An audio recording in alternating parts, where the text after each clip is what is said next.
क्या कांग्रेस में कोई एक ऐसा व्यक्ति नहीं मिला जिसको जो देश का सम्मान करता हो, जो सेना का सम्मान करता हो, जो देश की संस्कृति का सम्मान करता हो, उसको प्रत्याशी बनाए। जो भी आएगा हमारे क्षेत्र में तो 14,600 करोड़ का काम तो देखेगा ही।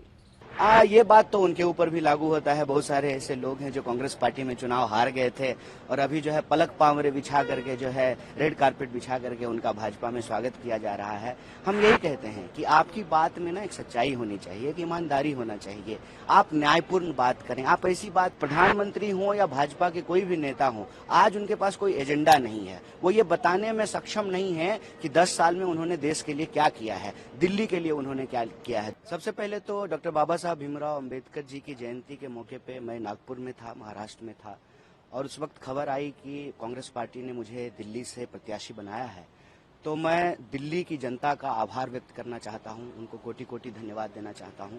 मैं आभार व्यक्त करना चाहता हूं दिल्ली प्रदेश कांग्रेस कमेटी के हमारे सभी कार्यकर्ताओं का, सभी नेताओं का, सभी पूर्व विधायकों का, सांसदों का, मंत्रियों का, कि उन्होंने ये फैसला लिया है। इससे एक जो है मैसेज जाएगा देश में कि हम मजबूती से जो है लोकसभा चुनाव लड़ रहे हैं। और इसी मौके पे हम धन्यवाद देना चाहते हैं हमारे कांग्रेस पार्टी के शीर्ष नेतृत्व का कि उन्होंने मुझे योग्य समझा है। दिल्ली की जो देश की राजधानी है वहां से प्रत्याशी के तौर पे खड़ा करने का फैसला उन्होंने लिया है, उम्मीदवार बनाने का। निश्चित तौर पे जो है हम उनकी उम्मीदों पर खरा उतरने की कोशिश करेंगे। और देश में जो हमारी न्याय की मुहिम है, जो न्याय की लड़ाई है, जो हम 5 न्याय की बात कर रहे हैं, युवाओं की न्याय, महिलाओं के, किसानों की न्याय, और जो इस देश के भीतर जिन लोगों के साथ भी, चाहे वो किसी भी जाति, वर्ग, समुदाय के हों, किसी तरह का कोई अन्याय हो रहा है तो उस अन्याय को समाप्त करके न्याय की स्थापना करना, जो हमारा न्याय पत्र है उसके संकल्पों को लागू करने की हम कोशिश करेंगे। उनके उम्मीदों पर खरा उतरने का प्रयास करेंगे। आपके सामने जो कैंडिडेट है वो 2 बार के सांसद है, मनोज तिवारी, कितनी चुनौती मानते हैं आप? देखिए, कोई ना कोई तो सामने होगा ही।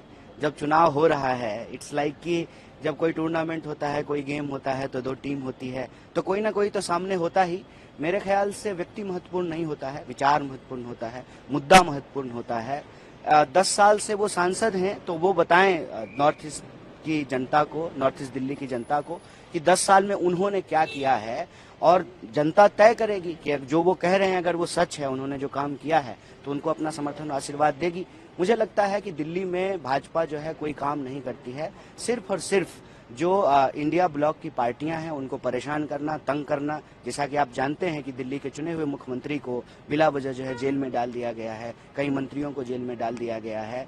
तो जो एक चुनी हुई सरकार है उसको अस्थिर करने का प्रयास किया जा रहा है। तो कहीं ना कहीं ये दिल्ली का अपमान है, दिल्ली के आम लोगों का अपमान है, दिल्ली के अंदर जो लोकतांत्रिक प्रक्रिया है उसका मजाक उड़ाया गया है। मुझे लगता है कि इन चीजों का सवाल जो है, इन चीजों पर जनता जरूर पूछेगी और इसका जवाब जो है माननीय सांसद जी को देना पड़ेगा। देखिए, हम तो अपने लोकसभा क्षेत्र में भाजपा के प्रत्याशी के रूप में अपने पीछे किए गए कार्यों के आधार पे लोगों से प्रार्थना कर रहे हैं, लोगों से बात कर रहे हैं, और कोई ना कोई तो आना ही था, तो जो भी आए हैं उनका स्वागत ही है।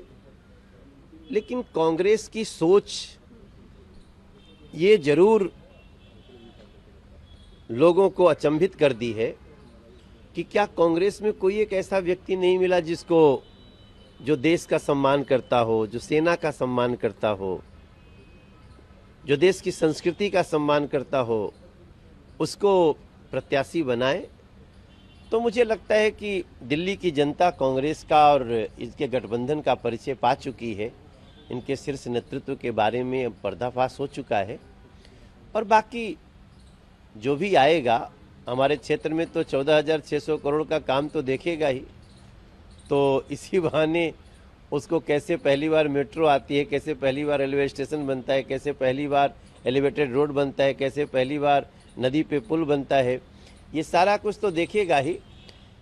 और मेरा मानना है कि जो भी आया है ना, वो 40 दिन के भ्रमण पे आया है, वो भ्रमण करके चला जाएगा। हम कल भी सेवा में थे, आज भी सेवा में हैं, कल भी सेवा में रखेंगे लोग, ऐसा मेरा विश्वास। जी, हमने देखा था कि नहीं, निश्चित रूप से हमारा जो कार्य है पहले तो हमें वो बताना है, बाकी जनता को कुछ बताना नहीं पड़ता है, उसको सब पता होता है।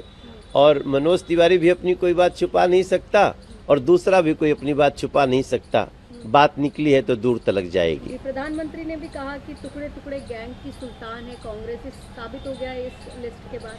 100% प्रधानमंत्री जी तो बहुत दूर की देख लेते हैं। तो जो कांग्रेस ने अपनी सोच दर्शाई है वो अब दिल्ली वासी भी समझने लगे। एक आखिरी सवाल, सुप्रीम कोर्ट केजरीवाल पहुंचे हैं अपनी गिरफ्तारी को लेकर, क्या लगता है राहत मिलेगी या क्या कहेंगे आप? देखिए, कानून अपना काम कर रहा है, हमें न्याय व्यवस्था पे भरोसा है। हमें पता है कि सत्ता का लोभी एक व्यक्ति सत्ता के बिना छटपटा रहा है, उसको चैन नहीं आ रहा है। राजमहल में सोने की आदत है, कहाँ उसको जेल के कमरों में अपने कर्मों से रहना पड़ रहा है। तो उस सत्ता के लोभी को, एक भ्रष्टाचारी को, उसके भ्रष्ट आचरण की सजा मिलेगी ही, ऐसा मेरा विश्वास है। बाकी कानून पे हमें पूरा विश्वास है। एक राजनाथ सिंह ने भी कहा है मछली खाइए लेकिन लोगों की भावनाओं को मत खेलिए, क्या कहेंगे? देखिए, मेरा मानना है कि ये जो शुद्ध स्वच्छ आचरण होता है, जनता वो अपने नेतृत्वकर्ताओं से जरूर अपेक्षा करती है।